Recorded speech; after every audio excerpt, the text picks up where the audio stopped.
Kuasa hukum peta kecurangan pemilu dan Temis Indonesia Ibnu Syamsu Hidayat mengatakan pihaknya melaporkan Wakil Menteri Desa, Pembangunan Daerah Tertinggal dan Transmigrasi Paiman Raharjo. Dikutip dari kompas.id, pelaporan tersebut didasarkan adanya beredar video Paiman Raharjo yang diduga untuk mengumpulkan orang guna mendukung Prabowo Subianto, Gibran Rakabuming Raka yang menjadi bakal calon presiden dan calon wakil presiden. Paiman diduga melanggar administrasi pemilu sesuai dengan ketentuan di dalam pasal 283 ayat 1 Undang-Undang Nomor 7 Tahun 2017 tentang pemilihan umum. Pasal tersebut mengatur bahwa pejabat negara, pejabat struktural, dan pejabat fungsional dalam jabatan negeri serta aparatur sipil negara lainnya dilarang mengadakan kegiatan yang mengarah pada keberpihakan pemilu sebelum, selama, dan sesudah masa kampanye.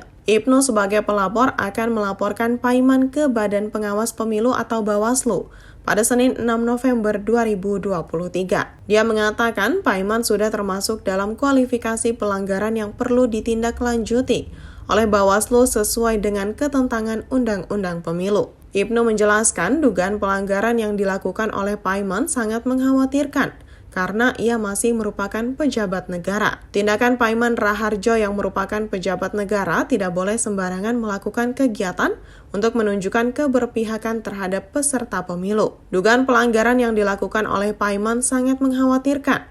Dikutip dari kompas.id, Jakarta, Minggu 5 November 2023. Menurut Ibnu, video yang beredar di media sosial, rapat itu diadakan di rumah Wamen Desa PDTT pada 29 Oktober 2023 lalu.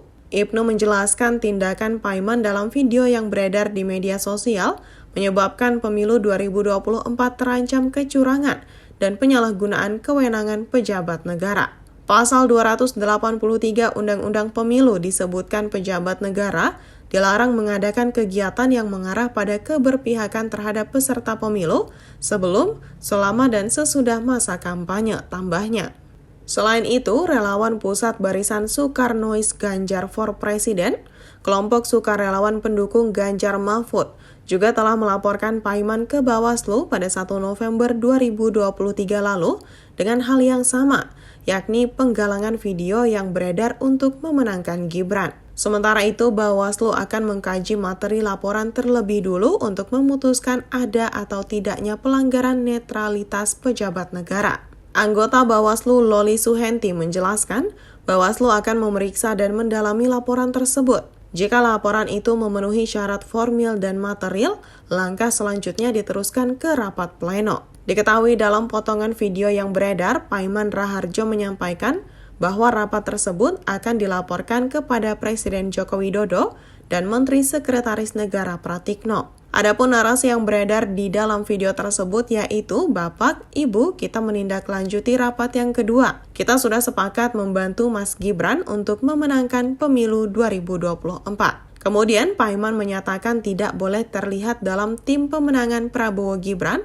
karena sebagai wakil menteri. Saya tidak boleh tampil karena saya wakil menteri, nanti saya dipinalti, lanjutnya. Download Tribun X sekarang, menghadirkan lokal menjadi Indonesia.